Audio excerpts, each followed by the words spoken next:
Prince Velith stood on the command bridge of his flagship and watched the stars burn with the light of victory. The battle had lasted 3 long weeks, and now it was finally over. His mighty vessel, the Celestial Fang, hung in the darkness of space like a predator that had just finished its hunt. Around him, the remaining ships of his Grand Armada held their positions, their weapons finally silent after days of endless combat. He turned to face his officers, and his 4 arms spread wide in a gesture of triumph. His pale blue skin glowed under the bridge lights, and his silver eyes shone with pride and satisfaction. "We have done it," he declared, his voice carrying across the bridge like thunder. "The humans have fallen before the might of the Zorani hegemony." The officers erupted in cheers and celebration. They had all doubted this day would come, but here they stood, victorious against the mysterious creatures from the distant spiral arm of the galaxy. The humans, those strange 2-armed beings that other species whispered about with fear, had been defeated. Velith walked to the main viewing screen and stared at the wreckage that floated in the void. There, drifting among asteroid fragments and debris, was the human vessel. It was a small thing, barely the size of one of his escort frigates, but it had caused them so much trouble. Its hull was torn open in a dozen places, and fires still burned in its lower sections where atmosphere had not yet escaped. "Status report," Velith commanded. His tactical officer, a young female named Sereth, stepped forward and bowed her head. "My prince, the human vessel has been completely disabled. Our boarding teams report that the crew has surrendered. We count 47 survivors, including their commander." 47, Velith repeated, and he could not hide his surprise. Such a small number, and yet they had fought like demons for 3 weeks. He had started this campaign with 200 warships, the pride of the Zorani Third Fleet. Now he looked at his tactical display and counted only 132 remaining vessels. 68 ships lost. Thousands of Zorani soldiers dead. All because of one small human ship with 47 crew members. But that did not matter now, Velith told himself. Victory was victory, and the humans had been stopped. This was the first engagement between the Zorani hegemony and the Terran species, and the Zorani had won. History would remember this day. The doors to the bridge slid open, and Prince Corvan entered. He was Velith's younger brother, smaller and thinner, with darker blue skin and eyes that always seemed to be calculating something. Where Velith was a warrior, Corvan was a thinker, and the 2 brothers had never seen the galaxy the same way. "Brother," Corvan said, and his voice was calm and measured. "I heard the reports. Congratulations on your victory." "Our victory," Velith corrected him with a generous smile. "You commanded the left flank during the final assault. Your ships performed admirably." Corvan nodded, but his expression remained neutral. He walked to the viewing screen and studied the damaged human vessel with intense focus. "A small ship," he observed. "Smaller than I expected." "Size means nothing when facing superior tactics and numbers," Velith boasted. "The humans thought they could invade our territory with their primitive vessel, and they learned the cost of such arrogance." "Indeed," Corvan murmured, but something in his tone made Velith frown. "You do not seem pleased, brother. We have just achieved a historic victory." Corvan turned to face him, and his silver eyes held a question that Velith did not understand. "I am pleased, of course. I simply wonder about certain details. For instance, why did the humans send only 1 ship? Our scouts reported no other vessels in the sector. If this was an invasion, where was their fleet?" Velith waved away the concern with one of his upper arms.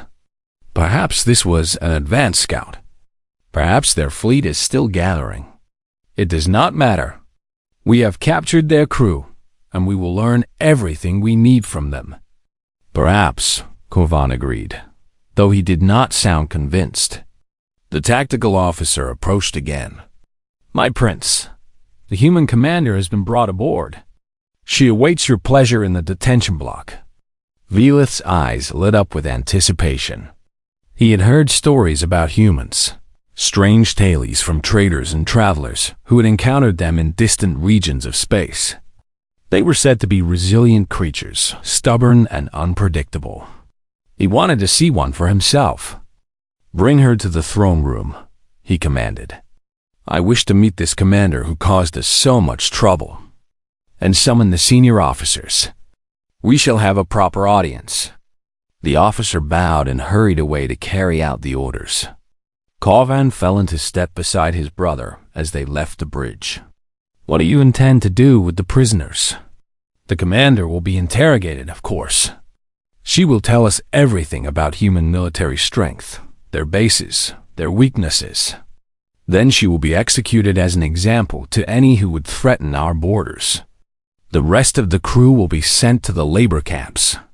"And if she refuses to talk?" Velith smiled coldly. "Everyone talks eventually, brother.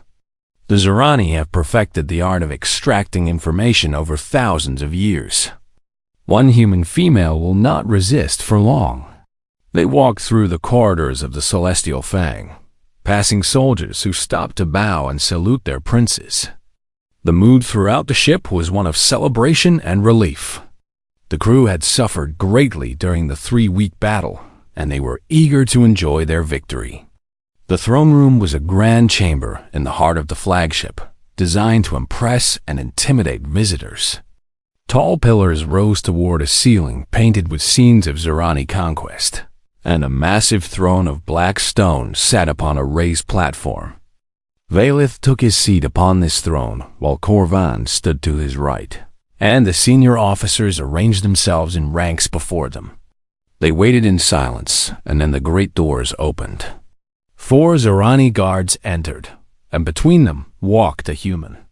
She was smaller than Velith had expected, standing barely as tall as his shoulder. Her skin was a strange pinkish-brown color, and her dark hair was cut short and matted with dried blood. Her uniform was torn and burned in places, and bruises covered her face and arms. She moved with a slight limp, clearly injured from the battle. But what struck Velith most were her eyes. They were brown, a color rare among the Zorani, and they held no fear. She looked around the throne room with obvious curiosity, studying the pillars in the paintings and the assembled officers as if she were a guest rather than a prisoner. And she was smiling. It was a small smile, barely visible, but it was there. This human female, captured and beaten and surrounded by enemies, was actually smiling. Velith leaned forward on his throne. "I am Prince Velith of the Zorani hegemony, commander of the 3rd Fleet and conqueror of your vessel. You stand in the presence of royalty, human. You will show proper respect." The human woman looked at him, and her smile grew just a little wider. "Captain Elena Vasquez," she replied, and her voice was steady and calm. "Terran, United Fleet. And I have to say, Your Highness, your ship is really impressive." Velith blinked, caught off guard by her casual tone. He had expected fear, defiance, perhaps even hatred. He had not expected compliments. Beside him, Corvan stirred uneasily. "She is not behaving like a defeated enemy," he whispered. Velith ignored his brother and raised his voice. "You invaded our territory, human. You attacked our patrol ships. You killed thousands of Zorani soldiers. And now you stand here and smile? Do you not understand your situation?" Captain Vasquez tilted her head slightly, as if considering the question. "Oh, I understand perfectly, Your Highness. I am a prisoner of war, and you have won this engagement. Congratulations, by the way. Your tactics in the asteroid field were really clever. We did not expect you to sacrifice those 3 frigates as bait." Velith felt his pride swell at the unexpected praise. "You see, brother, even the enemy recognizes Zorani superiority." But Corvan was not listening to the compliment. He was watching the human commander's face, and he did not like what he saw there. Her smile had not faded, and her eyes held a gleam that looked almost like amusement. Something was very wrong here, Corvan realized. Prisoners did not act this way. Defeated commanders did not offer compliments to their captors. This human woman knew something they did not, and whatever it was, it made her completely unafraid of 2 Zorani princes and an entire fleet. He opened his mouth to voice his concerns, but Valeth was already speaking again, basking in his victory and blind to the warning signs that his younger brother could see so clearly. The celebration continued, but Corvan could not shake the feeling that they had made a terrible mistake. The interrogation chamber was deep in the belly of the Celestial Fang, far from the luxury of the upper decks. Cold metal walls surrounded a single chair that sat beneath harsh white lights, and monitoring equipment lined every surface. This was where enemies of the hegemony learned to tell the truth. Prince Corvan stood in the observation room above the chamber, watching through a one-way window as the human commander was brought in. His brother Valith stood beside him, arms crossed and expression eager. They had given the human one night to contemplate her situation, and now it was time for answers. Captain, Elena Vasquez walked into the chamber without resistance. The guards pushed her toward the chair, but she sat down before they could force her. She looked up at the lights above her head, then glanced around at the equipment with what appeared to be professional interest. "Nice setup," she said casually. "Very clean. Our interrogation room's a messier."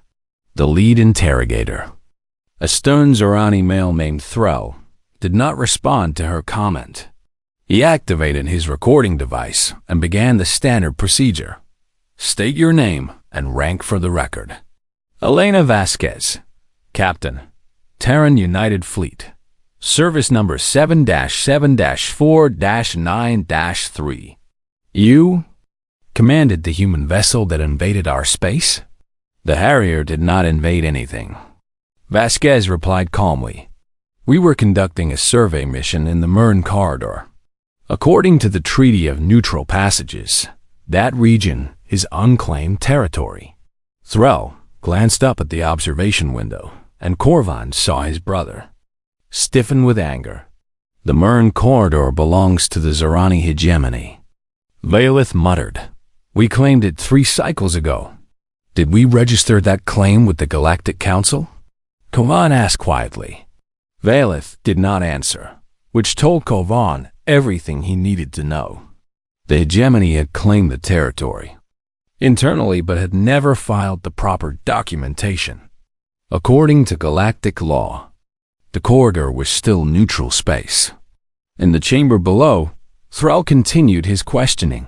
"Tell us about your mission." "What were you doing in that sector?" Vasquez shrugged. "Survey and reconnaissance. We were mapping hyperspace routes and cataloging stellar phenomena. Pretty boring stuff. Honestly, we also had orders to assess any military activity we encountered." "Assess?" Thrall leaned forward. "You mean spy?" "Call it whatever you want. We were gathering information. That is what Recon units do." Corvan felt a chill run down his spine. "Recon unit," he repeated softly. She called her ship a Recon unit. Valeth snorted. "A fancy name for a scout ship.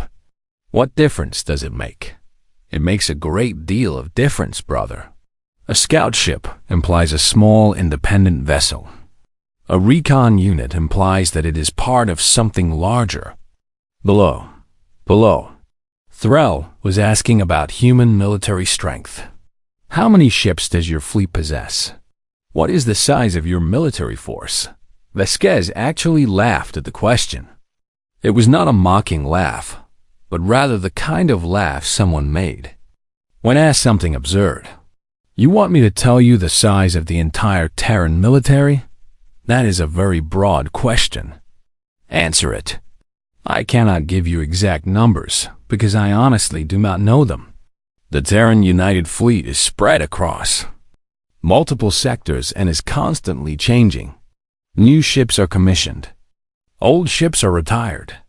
If you want specifics, you would need to ask someone at high command. Thrall slammed his lower arms on the table. Do not play games with me, human. You will tell us what we want to know. I am not playing games, Vasquez replied, and her voice remained steady. I am a captain of a survey corvette. I know my ship, my crew, and my mission. I do not have access to classified strategic information about fleet deployments.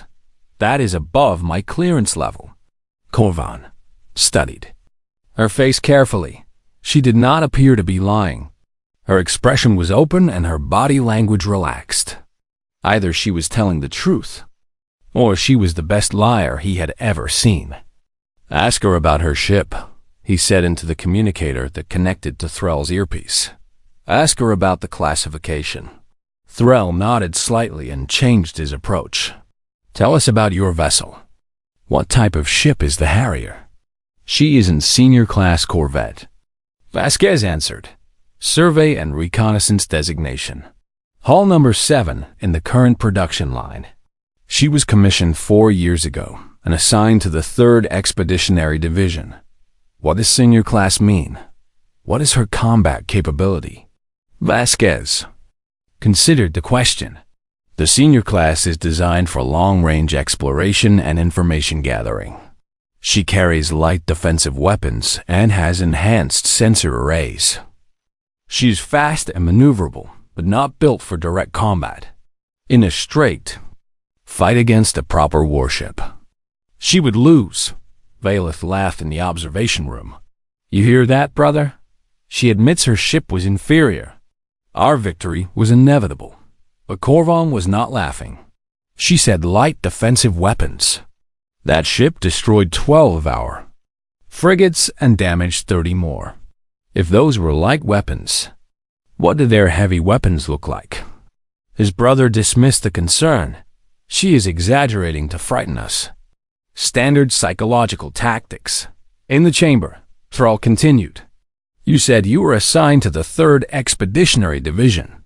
What is that? It is one of the fleet divisions responsible for exploration and expansion operations. We push into new territory. Map it, assess potential threats, and report back. If the area is safe, colonization fleets follow. If there are hostile forces present, combat units are deployed. How large is this division? Vasquez paused, and for the first time, she seemed to carefully consider her words. The 3rd Expeditionary Division is a standard exploration formation. It includes various support vessels, survey ships like mine, and protective escorts. Numbers, Thrall demanded. How many ships? I told you, I do not have access to full deployment information. I know my own recon group consists of 12 senior class corvettes, and we operate alongside other units. Beyond that, you would need to ask someone with higher clearance. Corvan's blood ran cold. 12 corvettes, he breathed. Her ship was one of 12, and that is just her immediate unit.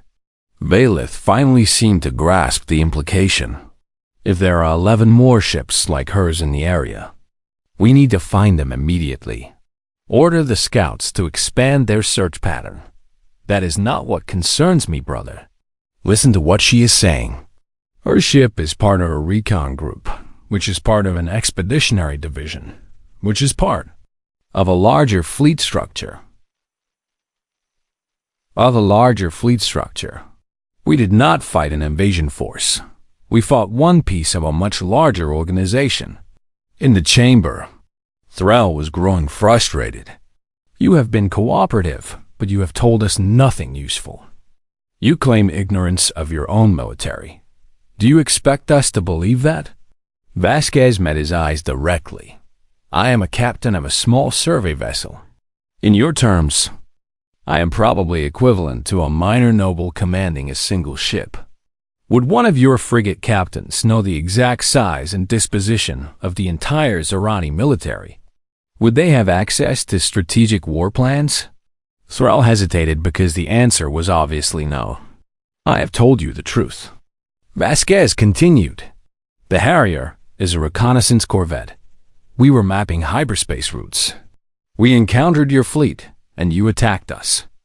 We defended ourselves for as long as we could, but we were outmatched. Now I am your prisoner. That is the complete and honest story. Then why do you smile?" The question came from Corvan, who had activated the speaker system. His voice echoed through the chamber. "You are captured, your ship is destroyed, and your crew is imprisoned. Yet you have shown no fear since the moment you arrived. Why?" Vasquez looked up at the observation window, even though she could not see through it. "May I ask who I am addressing?" "Prince Corvan of the Zerani hegemony." "Ah, the quiet one. I noticed you during the audience yesterday. You were the only one who seemed to be actually thinking instead of celebrating." She paused and seemed to consider her answer carefully. "You ask why I'm not afraid. Because I know something that you do not. Or rather, I know something that you have not yet figured out. And what is that? You won this battle, Prince Corvan. That is a fact. Your fleet defeated my ship, and here I am. But you are treating this like a great victory, like you have just proven that Zerani military might can overcome human forces." She shook her head slowly. "You fought one reconnaissance corvette for 3 weeks, one ship with 47 crew members, and it cost you nearly a third of your fleet." The chamber fell. "Silent, I am not afraid," Vasquez said quietly, "because I know what happens next. My ship sent a full tactical report before we were disabled. Right now, my superiors know everything about your weapons, your shields, your fleet formations, and your tactics. They know exactly how to fight you." Valeth grabbed the communicator. "You are bluffing. Your ship was disabled before any transmission could be sent." Vasquez smiled again, and this time there was no warmth in it. "Are you certain about that, Your Highness? Are you absolutely certain that in 3 weeks of battle, we never found a single moment to send a data burst? Our communication systems are quite advanced. A full tactical package can be compressed and transmitted in less than 2 seconds." Corvan turned to his brother with growing horror. "We need to check the sensor logs. Every transmission from that ship during the battle. It does not matter."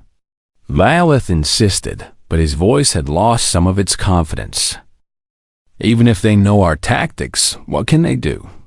Send more scout ships for us to destroy?" In the chamber below, Captain Asterisk, the intelligence center of the Celestial, Fang hummed with frantic activity as Zerani technicians worked through the night. Banks of computers processed data streams, while analysts huddled over holographic displays, their faces illuminated by the blue glow of alien text being translated into Zerani script. Prince Corvan had not slept since the interrogation. He stood at the center of the room, watching as his best cryptographers slowly cracked the security protocols of the captured human vessel.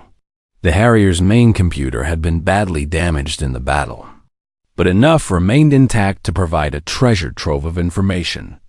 Or, perhaps, Corvan thought grimly, a nightmare of revelations. "We are through the first layer of encryption," reported the lead analyst, a brilliant young female named Yira. "The basic operational files are now accessible. Do you wish to begin with tactical data or organizational structure?" "Organizational structure," Corvan replied. "I want to understand how their military is arranged." Yira nodded and began pulling files onto the main display. What appeared made Corvan's stomach tighten with dread. The Terran United Fleet was organized into a hierarchy of staggering complexity. At the bottom were individual vessels, grouped into squadrons. Squadrons formed battle groups. Battle groups formed divisions. Divisions formed fleets, and fleets formed sector commands.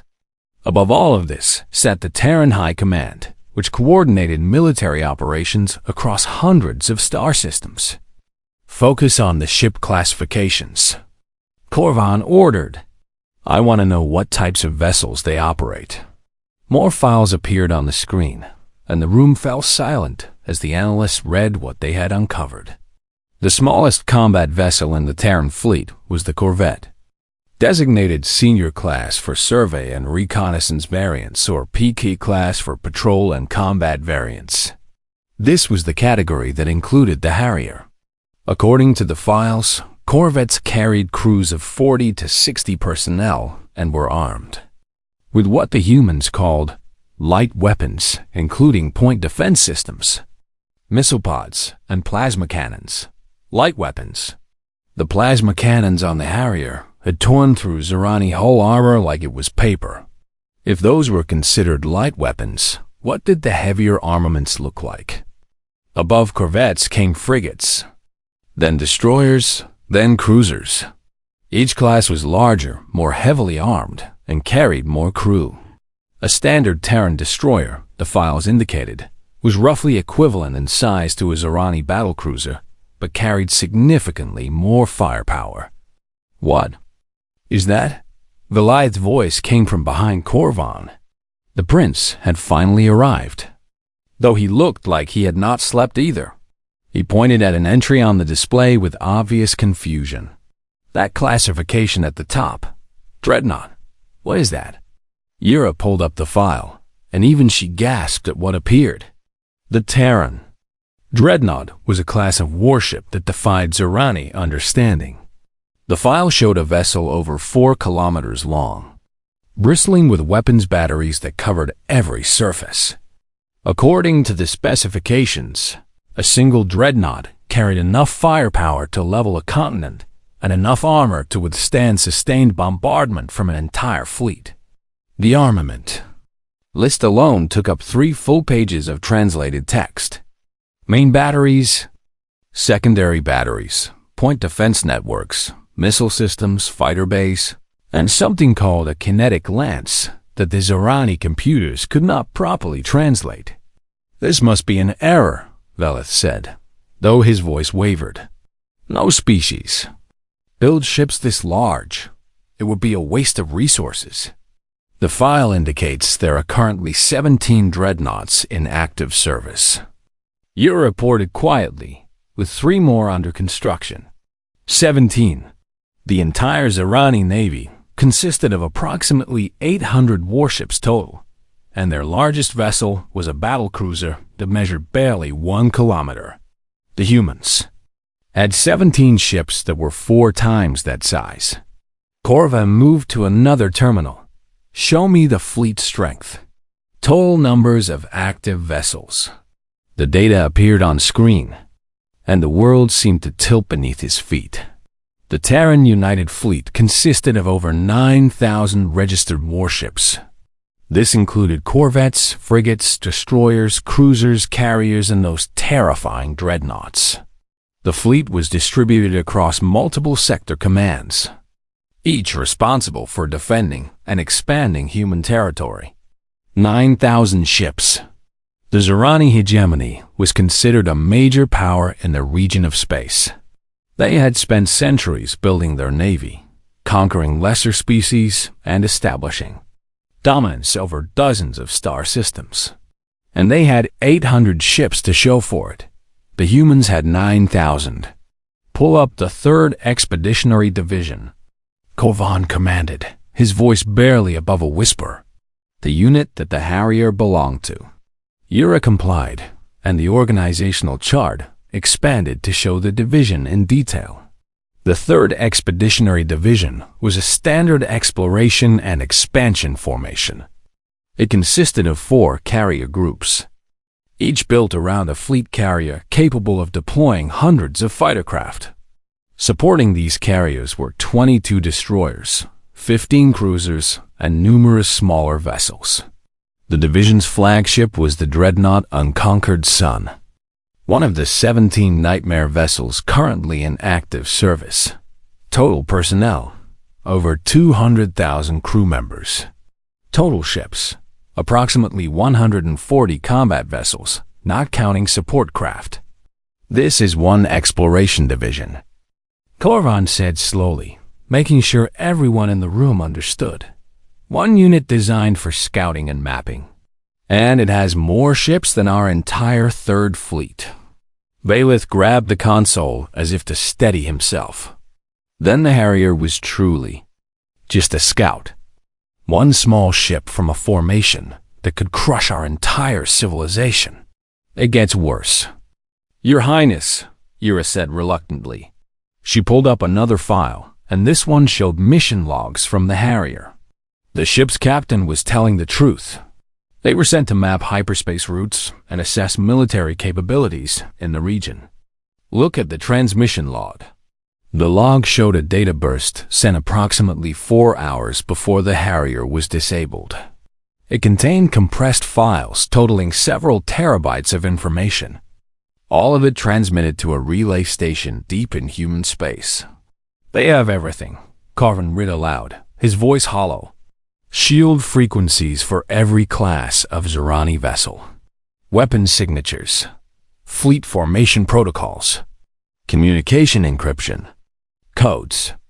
They even have a psychological profile of our military leadership based on observation of our tactics during the engagement. He turned to his brother, and the look in his eyes was one of pure horror. They were not trying to win the battle. They were trying to survive long enough to gather intelligence. Every maneuver we made, every tactic we employed, every weapon we fired, they recorded and analyzed and sent back to their superiors. Violet's face had gone pale. Then the human commander was correct. We have been assessed. And we failed the assessment spectacularly. Kavan replied bitterly. We showed them exactly how to defeat us. We demonstrated every weakness in our fleet. And now that information is in the hands of a military force that outnumbers us 11-1. One of the junior analysts approached nervously. Your Highnesses, there is more. We have discovered references to something called standard response protocols. According to these files, when a Terran vessel goes silent after a hostile encounter, the parent unit is required to investigate. The parent unit, Valeth repeated. You mean the 3rd Expeditionary Division? Yes, Your Highness. According to standard protocol, if the Harrier does not report within a specified time period, elements of the 3rd Division will be dispatched to determine what happened. Kavan ran the calculations in his head. The Harrier had been disabled almost 2 days ago. Depending on how long the response window was, Terran ships could already be on their way. How long do we have? He demanded. Unknown, Your Highness. The specific time limits are classified in files we cannot access. But based on the general protocols outlined here, I would estimate days, rather than weeks. The room fell into terrified silence. Prince Valeth finally seemed to grasp the full scope of what they faced. He had thought himself a conqueror, a warrior who had defeated the feared humans in battle. Instead, he had stumbled upon a reconnaissance mission and mistaken it for an invasion. He had thrown his entire fleet against a single survey vessel and lost nearly a third of his ships, against what the humans considered a non-combat unit. And now the real military was coming. What do we do? Valeth asked. And for the first time, Korvan heard fear in his brother's voice. We cannot fight them. We do not have the ships, the weapons, or the knowledge. Korvan stood in silence, his mind racing through options that all ended in disaster. They could flee, but that would mean abandoning their territory and admitting defeat without a fight. They could try to ambush the incoming force, but the humans now knew all of their tactics. They could attempt to destroy the human prisoners and claim they knew nothing about the Harrier's fate. But the intelligence had already been transmitted. There were no good choices, only degrees of destruction. We need to contact the hegemon, Korvan finally said. Father must know what we have discovered. This decision is too large for us alone. Valeth nodded weakly. For once, he did not argue or try to assert his authority. The message came without warning. Every communication system in the Zerani fleet suddenly activated at once. View screens flickered, audio channels crackled, and holographic projectors hummed to life. Someone was broadcasting on all frequencies, cutting through encryption and security protocols as if they did not exist. Prince Valith leaped from his command chair as the main screen of the Celestial Fang's bridge filled with an image that made his blood freeze. A human face stared back at him. The man was older, perhaps in his 6th decade by human reckoning, with gray hair cropped short and a face that seemed carved from stone. He wore a uniform of dark blue with gold trim, and on his collar gleamed the insignia of a senior commander. His eyes were dark and calm, holding neither anger nor excitement, only the patient certainty of someone who held absolute power. This message is directed to the commanders of the Zorani fleet currently occupying the Murren corridor. The human spoke, and his voice carried the weight of authority. I am Admiral Chen Wei of the Terran United Fleet, commanding officer of the 3rd Expeditionary Division. I believe you have something that belongs to us. Kovan rushed onto the bridge just in time to hear the transmission. He pushed through the stunned officers to stand beside his brother, his eyes fixed on the screen. 3 days ago, one of my survey vessels, the Harrier, went silent during a routine reconnaissance mission. Our last communication indicated hostile contact with unknown forces. The Admiral paused, and his expression remained completely unchanged. We have since identified those forces as belonging to the Zorani hegemony. We have also confirmed that the Harrier was disabled and her crew captured. Around the bridge, officers exchanged fearful glances. The humans had found them. The humans knew exactly what had happened. I am transmitting this message as a courtesy, Admiral Chung continued. Under Terran military law, the unprovoked attack on a clearly marked reconnaissance vessel operating in neutral territory constitutes an act of war. However, I am authorized to offer an alternative to conflict. Valith stepped forward, his hands clenched into fists. An alternative? You dare speak to us of alternatives after invading our space? But the Admiral could not hear him. This was a recorded message, not a live conversation.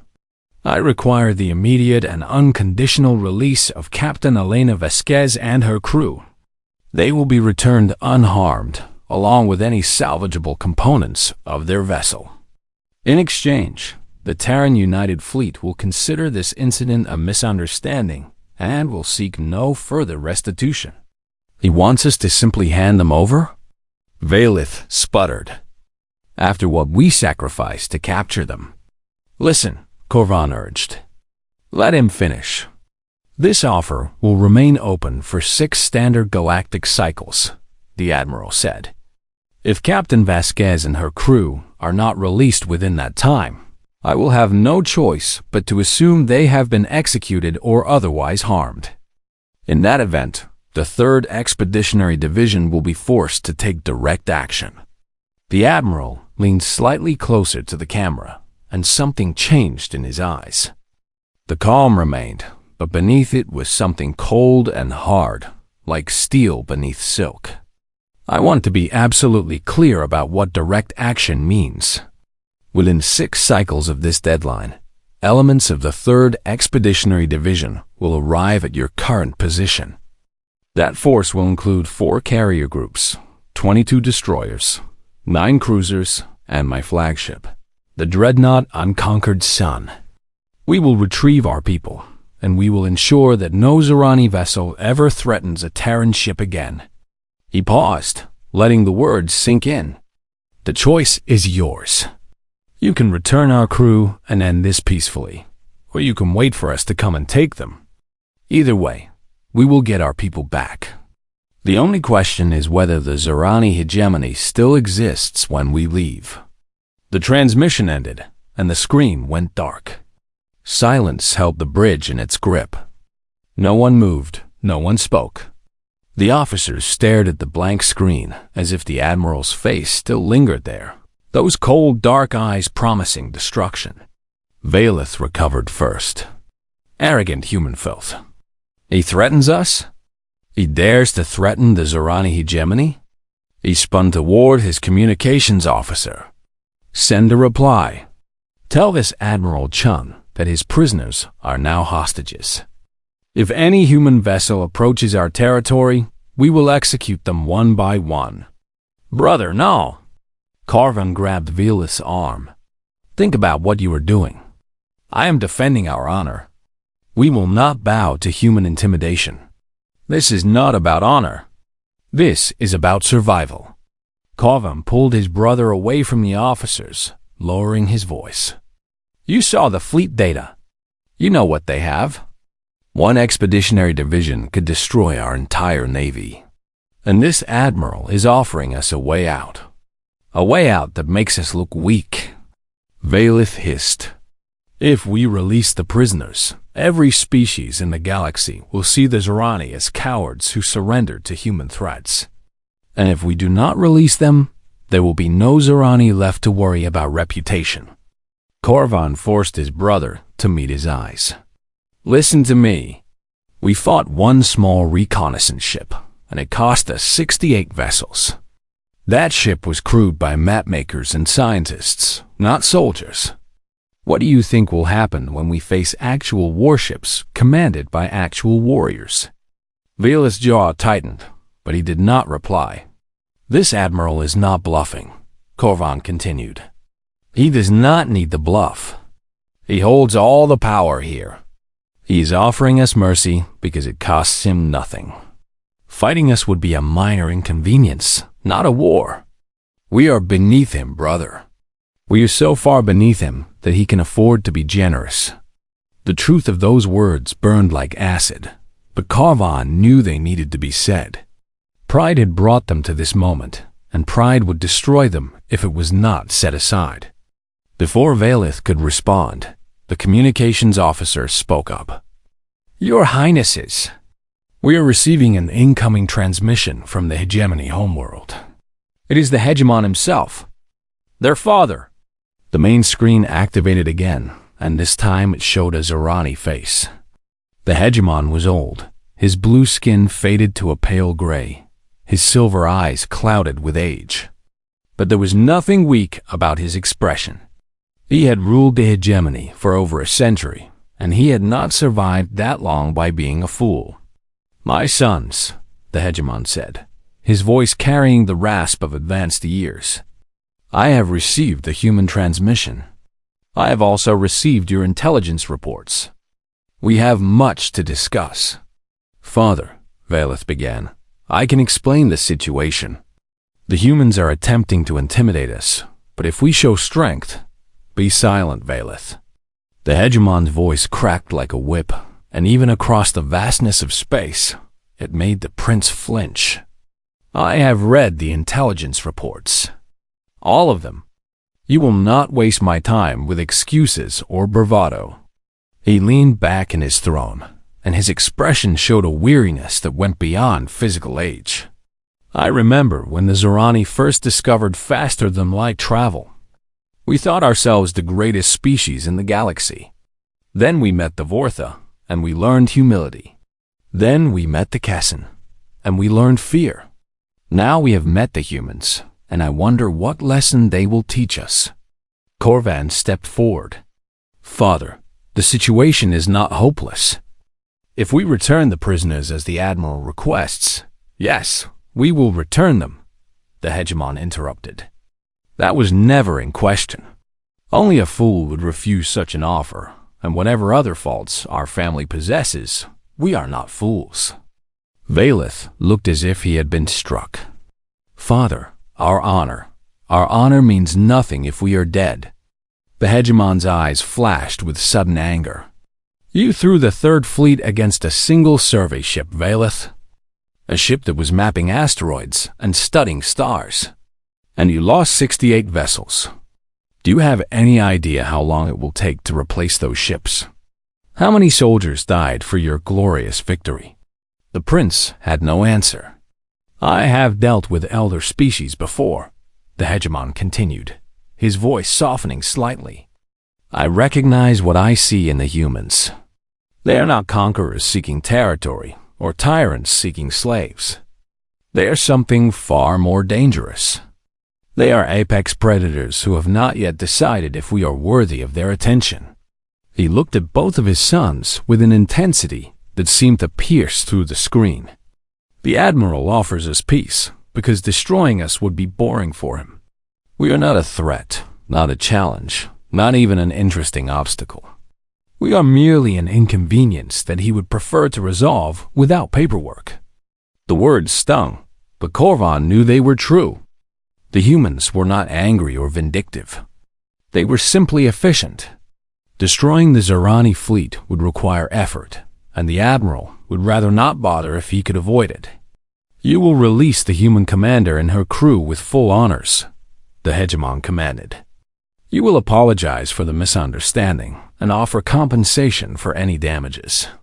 And you will invite the humans to open diplomatic relations with the hegemony. Diplomatic relations?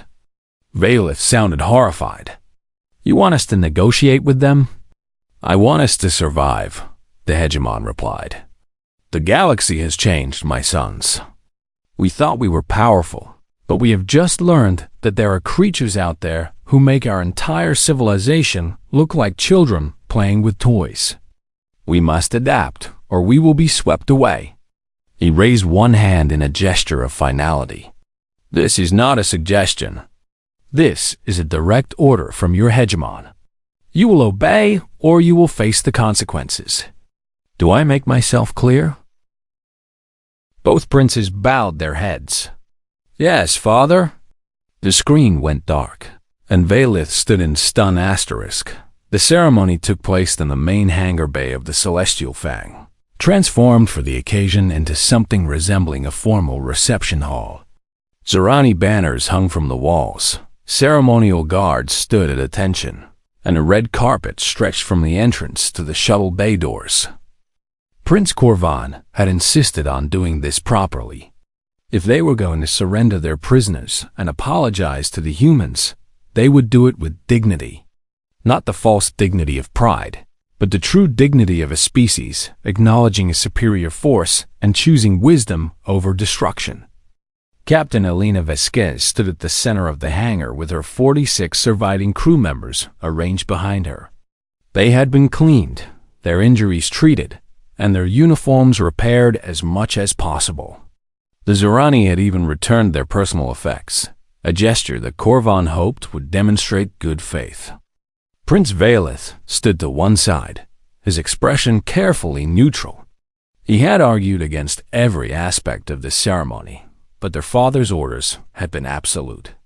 Now he watched in silence, his pride burning inside him like a slow fire. Korvan stepped forward to address the human commander.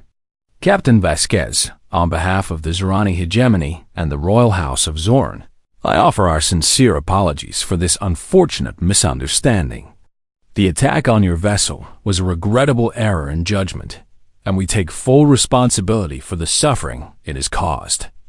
Vasquez listened with that same calm expression she had worn throughout her captivity. When Korvan finished, she nodded slowly. I appreciate the apology, Your Highness. I understand that first contact situations can be complicated. No species has ever gotten them completely right. You are gracious to say so, Korvan replied. We have prepared a formal document of apology to be transmitted to your Admiral Chum, along with an offer of reparations and a request to open diplomatic channels between our peoples. I will make sure he receives it. There was an awkward pause. Korvan had rehearsed this moment in his mind 100 times, but now that it was happening, he found himself struggling with what to say. Finally, he decided to simply ask what he truly wanted to know. Captain Vasquez, may I ask you something personal? The human woman raised an eyebrow. Of course. During your interrogation, my brother asked why you were not afraid. You never really answered the question. I understand now that you knew rescue was likely, but that cannot be the entire explanation. Even facing potential death, you showed no fear. I must know why. Vasquez considered the question for a long moment.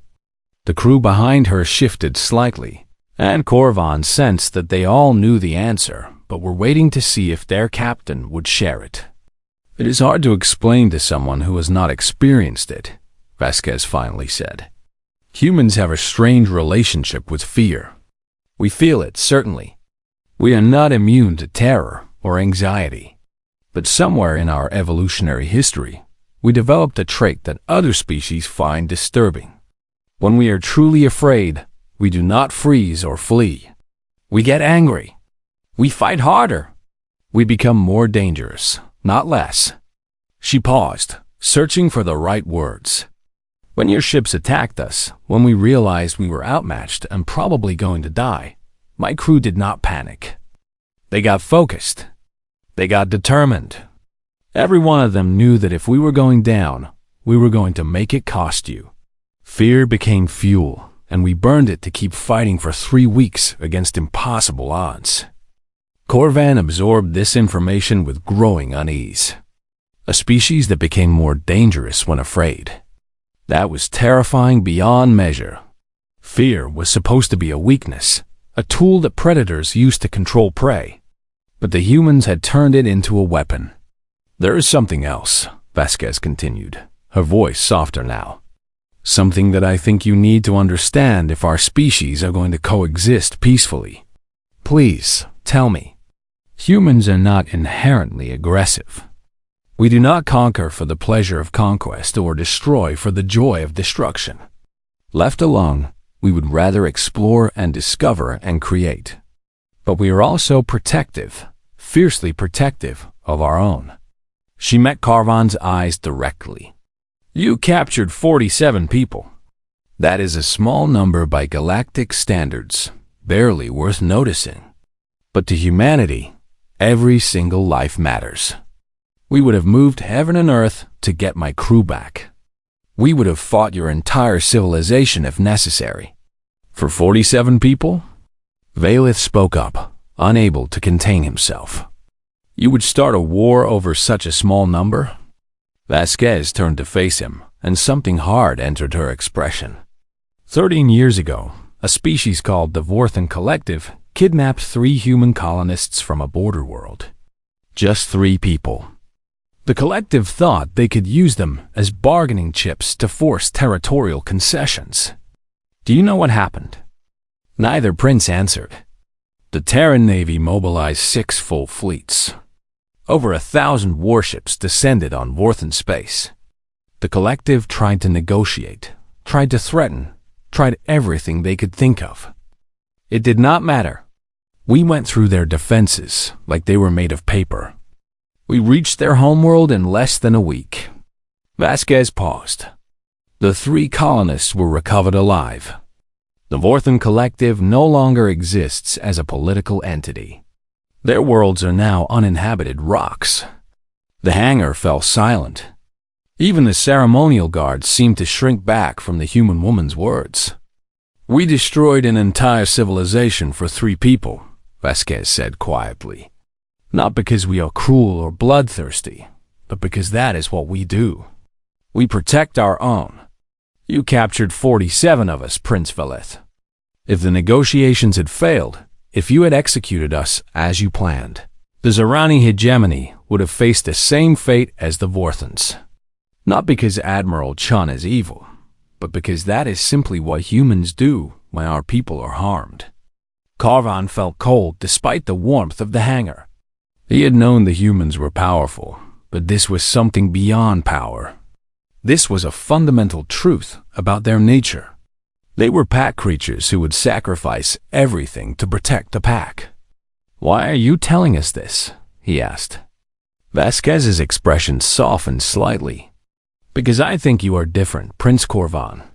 Your brother sees us as enemies to be defeated. Your father sees us as predators to be avoided. But you look at us with curiosity, not just fear. That gives me hope." She took a step closer, lowering her voice so that only Corvan could hear. "Humanity does not want to conquer the galaxy. We have enough problems of our own without adding more. What we want are friends, allies, trading partners. Species we can trust, learn from, grow alongside. The Zerani could be that if you choose wisely. And if we choose poorly, then I would suggest evacuating your core worlds within the next decade. Human expansion is slow but inevitable. If we see you as enemies, you will eventually be in our path. And we do not leave enemies behind us. It was not a threat, Carvin realized. It was simply a statement of fact, delivered with neither malice nor pleasure. The humans were a force of nature, and like all forces of nature, they could be worked with or avoided, but never stopped. A chime sounded through the hangar, indicating that the human shuttle had arrived. Captain Vasquez straightened her uniform and gestured to her crew. "It has been an educational experience, Your Highnesses. I hope our next meeting will be under better circumstances." She walked toward the shuttle bay doors, her crew following in orderly formation. But just before she reached the threshold, she turned back one final time. "Prince Corvan, you asked me earlier why I smiled when I was captured.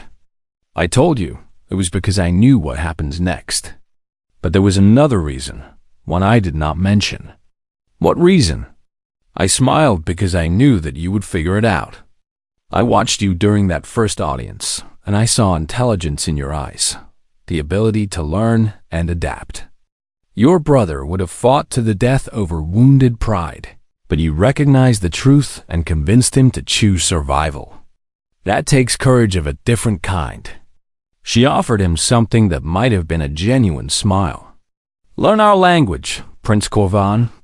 Study our history. Understand who we are, not just what we can do. Humanity has been alone in the universe for a long time. We are finally meeting other intelligent species, and we are still figuring out how to interact with them. Help us learn to be good neighbors, and you might be surprised what we can accomplish together." The shuttle bay doors opened, and Captain Elena Vasquez walked through them without looking back. Her crew followed, and then the doors closed, and she was gone. Corvan stood in the silent hangar for a long time after the human shuttle departed. His brother raged about humiliation and vowed vengeance, but Corvan barely heard him.